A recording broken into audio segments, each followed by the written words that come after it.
He was 24 and stranded. No partner who would join him on the rope. No funding from the climbing club that had quietly cut him from the roster the previous spring. No plan beyond what was folded into the inside pocket of his jacket. Just a navy blue Gore-Tex shell that had been his father's.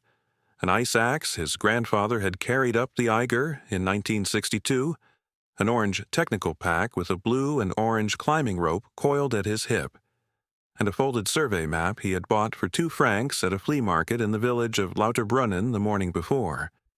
And with that gear, he set out alone to climb to the Hütteberger Refuge on the western shoulder of the Wetterhorn in the Berner Oberland of central Switzerland, a stone and timber Alpine hut at 2,580 meters that had not been opened to climbers since a winter storm in March of 1991 had taken the iron door clean off its hinges and left the keeper's room exposed to 32 years of weather. The shutters had been nailed shut from the outside the following summer. The chimney had collapsed inward and filled the back hearth with rubble.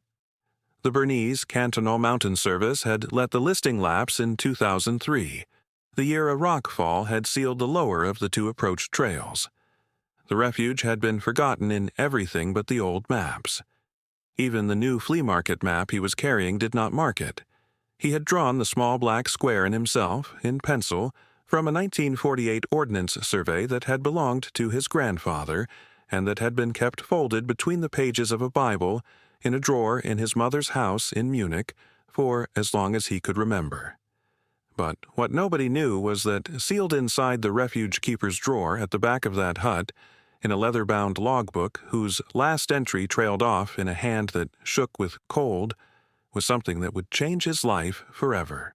Before we continue, if stories like this matter to you, take a moment to subscribe so the next one finds you when it drops. We're climbing into a forgotten place high in the Bernese Alps, and what's been waiting in that drawer has been waiting for over 60 years. Aidan had not meant to be alone. The plan had been Klaus, his climbing partner of 3 winters, and Mireille, who taught geography at the secondary school in Munich, and who had agreed in February to come along for the easier first day of the route up to the lower bivouac and then walk back down on her own. The plan had been the 3 of them taking the night train from Munich to Interlaken, and then the small mountain train up to Grindelwald, and then a slow, methodical climb up to the western shoulder. The plan had been that Klaus would lead the harder pitches, and Aidan would do the navigation, and Mireille would keep notes and photographs for the small Alpine Club newsletter she edited on the side.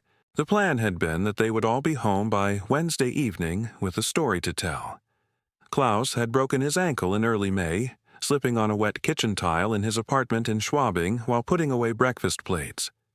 Mireille had been promoted at school and given a class trip to Berlin in the same week the climb had been scheduled and had canceled with apologies and a small box of chocolate truffles. Aidan's job at the architectural office, where he had been a junior draftsman for 2 years, had ended 6 weeks before any of that, on a Friday afternoon in March, in a glass-walled meeting room in which the senior partner had explained, not unkindly, that the office was restructuring and that there would not be a position for him after the summer. He had not told his mother. He had not told Klaus or Mireille. He had told no one. He had finished out the notice period in the same chair at the same desk, and had used the severance to pay 3 months of rent in advance, and had quietly let his life become very small. The map had been in the drawer his entire life. His grandfather, Otto Falk, had been a journeyman carpenter who had served 2 years in the Swiss Border Patrol before the war, and who had come home with a small, careful collection of ordnance maps folded between the pages of a Bible. Otto had died when Aidan was 9. The Bible and the maps had passed to Aidan's mother, who had not known what to do with them. The maps had stayed in the drawer for 15 years.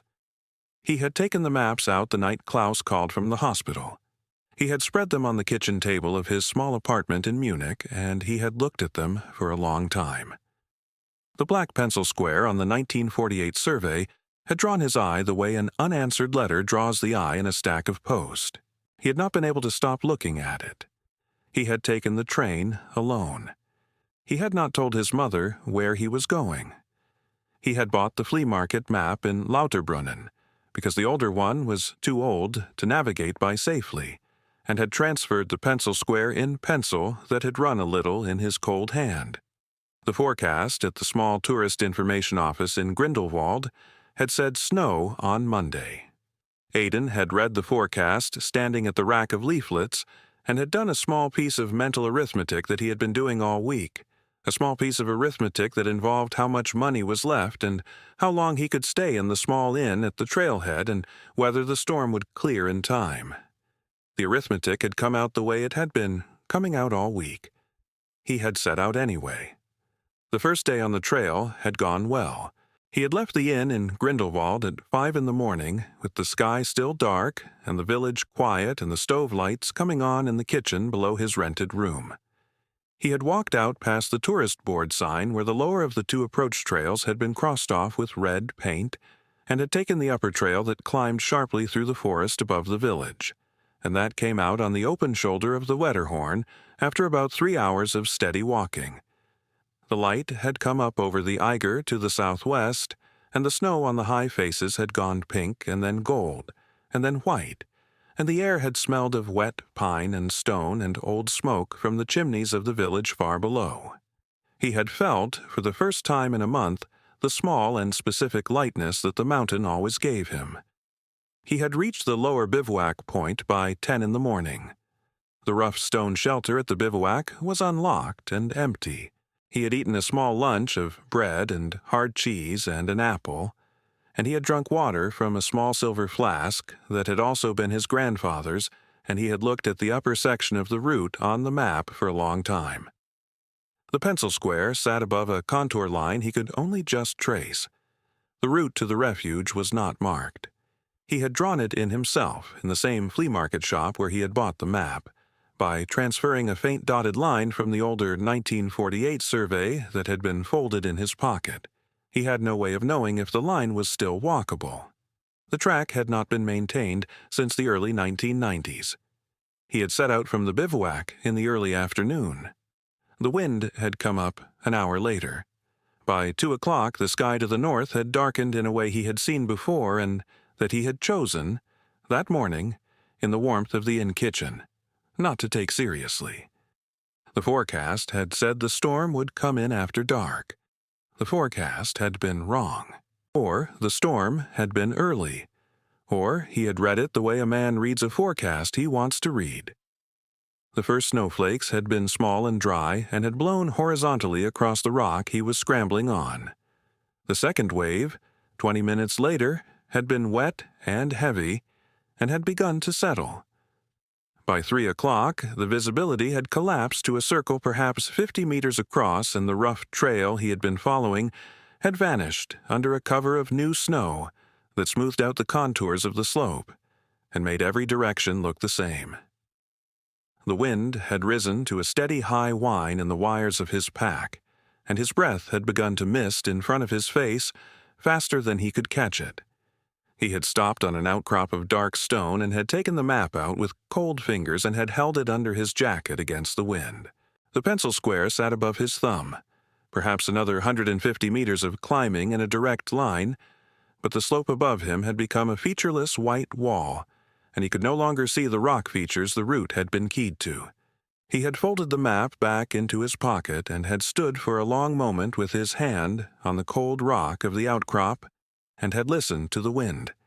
He had thought, very clearly, the small thought that climbers think and that they all hope they will not have to think. I am alone, and I have made a mistake, and the mistake is going to find me before the daylight does. He had gone up. He had gone up because the bivouac was now over an hour back, down a slope he could no longer see, and because he had calculated in a small, clear way that the refuge was closer than the bivouac, and that the refuge had walls. He had gone up with his ice axe in his right hand and his rope still coiled at his hip and his breath misting fast in front of his white helmet and his eyes squeezed almost shut against the snow that came at him sideways.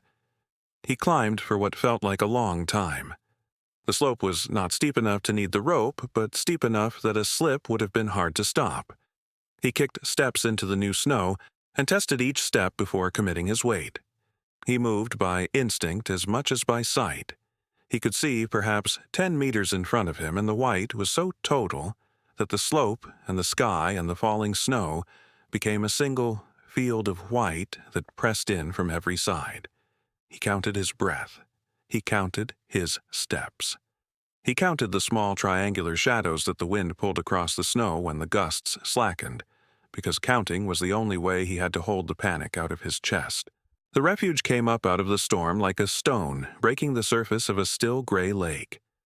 He had been climbing for over an hour and had begun to wonder, with a small flat fear that he had been keeping carefully under the level of his thinking, whether he had drifted too far west of the line and was going to climb past the building entirely.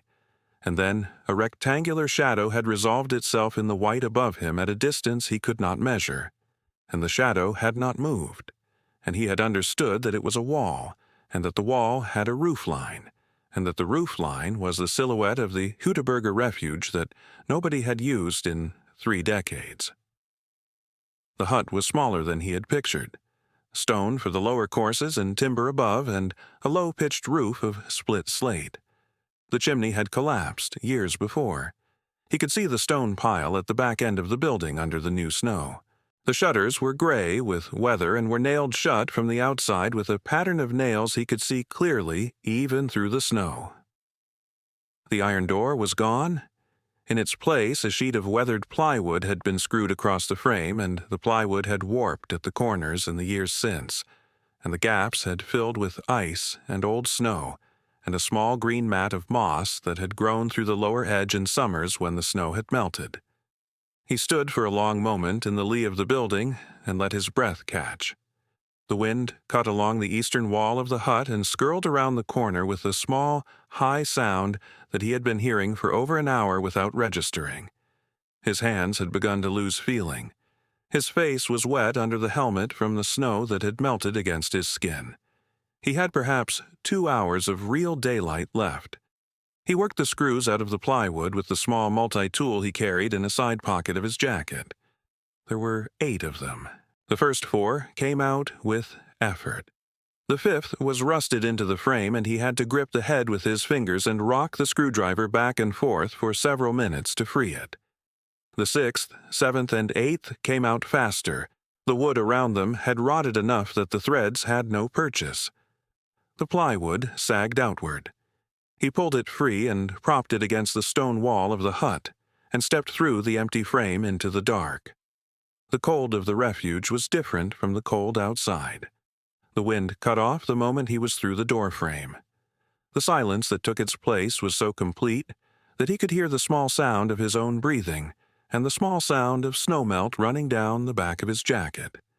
The single room of the hut was perhaps 4 meters by 5. There was a long wooden table in the center, a low wooden bench along the eastern wall, an iron stove against the back wall under what had been the chimney before the chimney had collapsed inward and filled the back hearth with stone. A second smaller room opened off the back wall to the right. The door was half off its hinges and stood at an angle. He recognized the layout from the diagrams in the old hut book he had read in his grandfather's library years before. The keeper's room was at the back. The keeper had slept in there in the years when keepers had slept in Alpine refugees. The refugee keeper's small desk had been at the back of the keeper's room. He moved through the dust of 32 winters with his head bent under the low ceiling, and his crampons clicking faintly on the stone of the floor. The dust had settled in a soft gray blanket on every surface, and the new snow had blown in through the open door frame in fans across the floorboards near the entrance, and had melted and refrozen and left the wood at the threshold dark with old water. A spider had built a web across the corner of the table sometime in the late summers when the inside of the hut had been warm enough for spiders. The web was empty. The spider had not survived the autumn. He stopped at the doorway of the keeper's room. He stood for a long second with his hand on the rough wood of the door frame and listened. The wind was still high outside, but the building cut it down to a small breath of sound that moved the dust along the floorboards in slow, visible waves. He could see the small desk at the back of the keeper's room. He could see the drawer. He turned on the small headlamp clipped to the front of his helmet. The yellow beam cut through the dust in a narrow cone, and he watched the dust move in the cone in small, slow eddies as he stepped into the keeper's room. The room was perhaps 2 meters by 3. There was a narrow wooden cot along the right wall with a horsehair mattress that had collapsed at one end. There was a small iron stove against the back wall. There was the desk. The desk was a simple thing. 3 planks of pine, scrubbed and oiled long ago, a single drawer set into the front edge with a small brass pull worn dark from 100 winters of cold hands. A wooden chair stood next to it with one leg shorter than the other 3. A tin candle holder sat at the back left corner of the desk surface. The candle had melted down into a flat puddle of wax in a previous summer and had set hard again in the cold. He pulled the drawer open with his cold fingers. The drawer stuck halfway, and he had to work it gently, side to side until the runners gave and the drawer slid the rest of the way out. There were 3 things in the drawer: a short iron key with a tag of faded green ribbon tied to the bow, a small tin box of beeswax matches that rattled when he touched it, and a leather-bound book about the size of his hand, dark brown with age and oil, the cover stamped in fading gilt with the letters H.B.R., Hutaburger Refuge, and the year 1953 in the lower right. He lifted the book out of the drawer and set it carefully on the surface of the desk. The leather was cold under his fingers. He pulled off his right glove with his teeth and let his fingers warm against the inside of his shell jacket for a moment before he opened the cover. The first pages were the keeper's records. Small, neat entries in a careful Swiss-German hand that recorded the climbers who had passed through the refuge in the late summer of 1953, then 1954, then 1955. Names, dates, weather notes, the number of nights stayed, the cost of the bunk in francs. He turned the pages slowly. The handwriting changed in 1956 to a different keeper, a younger, looser hand.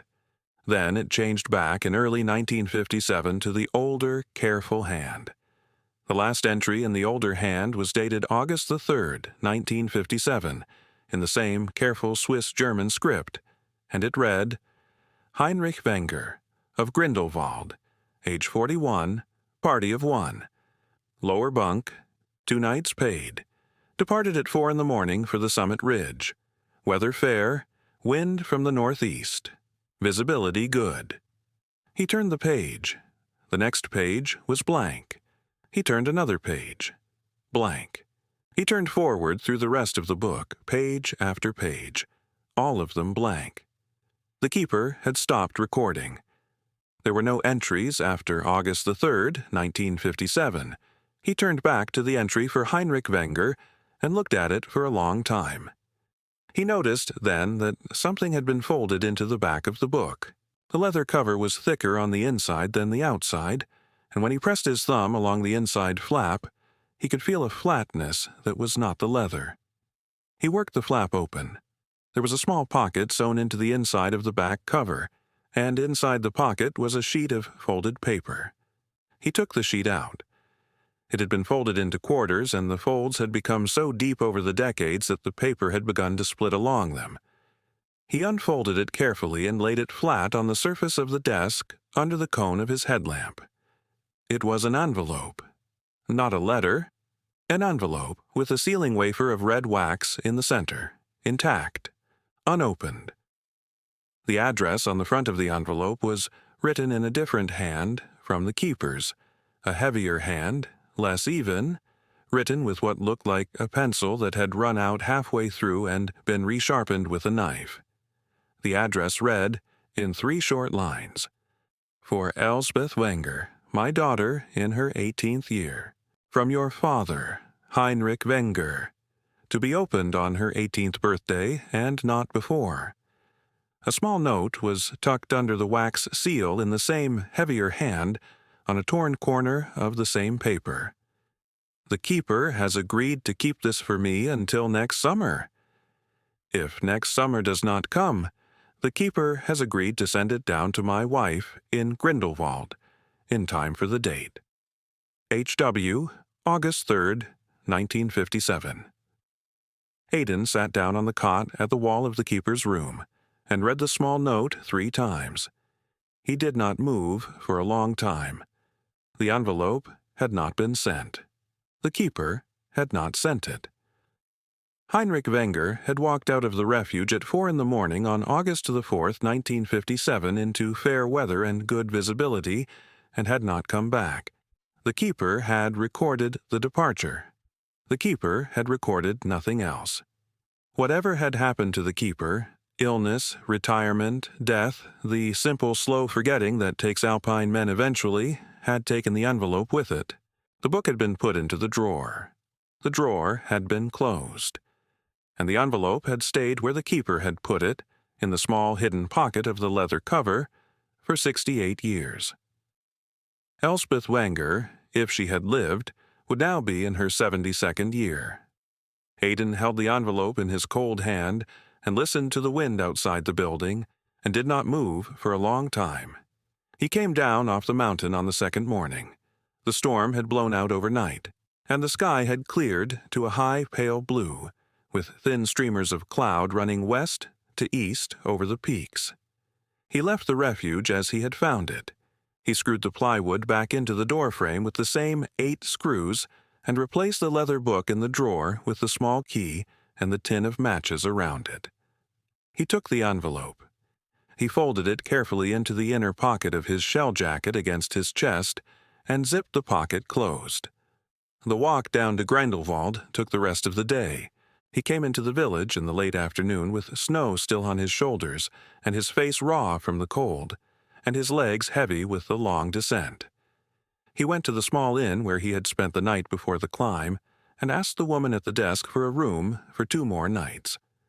She looked at him for a moment longer than she had looked at him on the morning he had left, and said nothing about it and gave him the same room he had had before.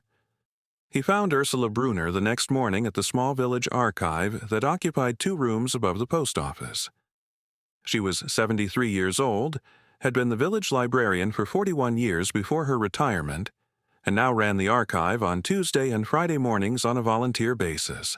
She wore a gray wool cardigan over a white blouse and a thin chain of garnets at her throat, and she looked at Aidan over the top of her reading glasses with the particular patience of a woman who had spent 4 decades waiting for people to ask her useful questions. He told her, slowly, the parts of the story she needed to hear. He did not tell her where the Refuge was.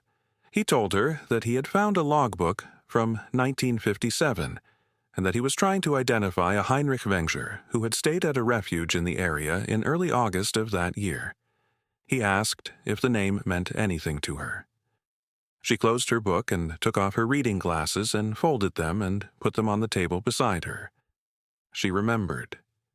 She had been 20 in the summer of 1957. Heinrich Wenger had been a stonemason in the village, a quiet man with a wife and a small daughter, who had climbed every August on his own as a kind of private pilgrimage to a small chapel above the upper village that he and his father had restored together in his boyhood. He had gone up on the 3rd of August in 1957 and had not come back. The search had lasted 6 days. They had found his pack at the base of a couloir on the south face of the Wetterhorn, but they had not found Heinrich. Only the pack. The accident report had been written up by the cantonal mountain rescue commander of the time. The case had been closed in 1958. The body had never been recovered. His widow, Margaret, had lived another 40 years and had died in 1998. The daughter, Elspeth, had stayed in the village. Elspeth was 72, lived in a small house at the lower end of the church lane, had 3 grown children and 7 grandchildren, and walked into the village every morning to the bakery to buy a single loaf of dark bread. Ursula gave Aidan the address. She did not ask him what he had found. He went the next morning. The house was small and clean and stood at the end of a row of 3 identical houses with white shutters. He knocked at the front door, and a woman in her 70s opened it. She had dark gray hair held back with a small comb and pale blue eyes set in a face that had been freckled in childhood and that had kept the freckles into old age. She looked at him without surprise.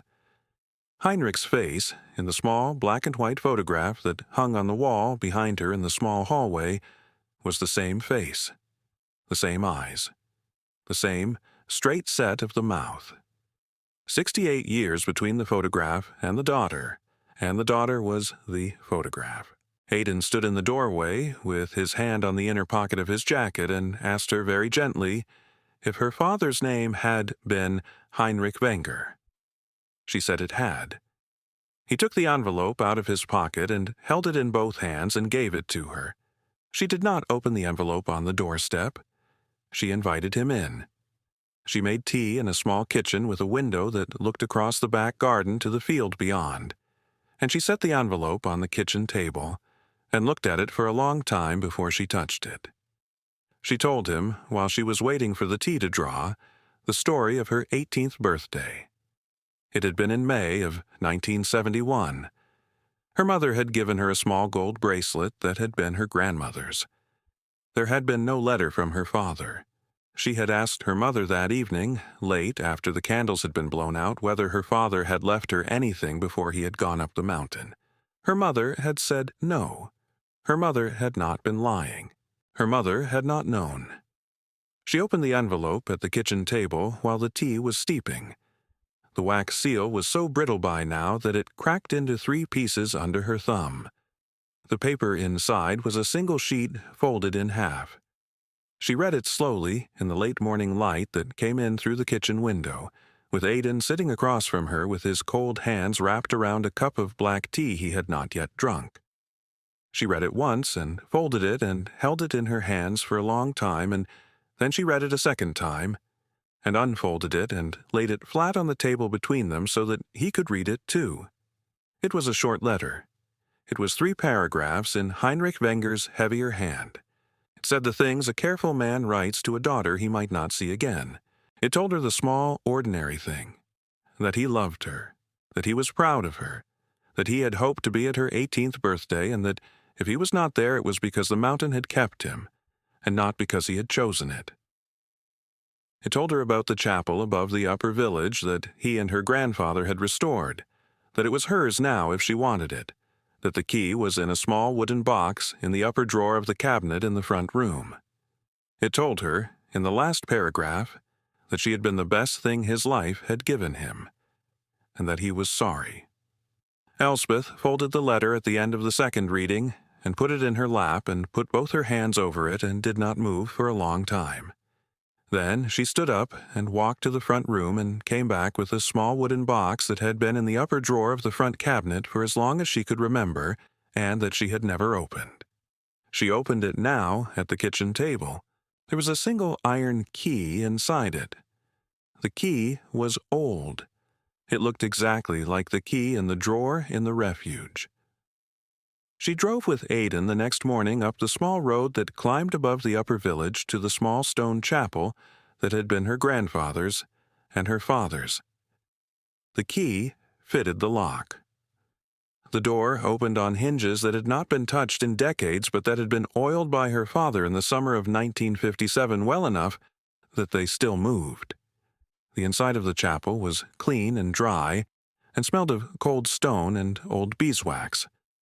There was a small wooden bench along the back wall, and a small stone altar against the east wall, and a window of plain glass above the altar that looked out across the valley to the western face of the Wetterhorn, where her father had gone, and where he had not come back from, and where the Refuge that had kept his last letter for her stood now in the cold, under the low blue sky of the Bernese Oberland in the long, quiet afternoon.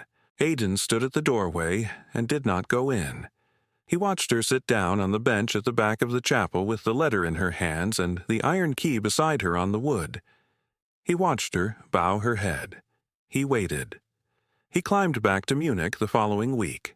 He did not take the maps out of the drawer again.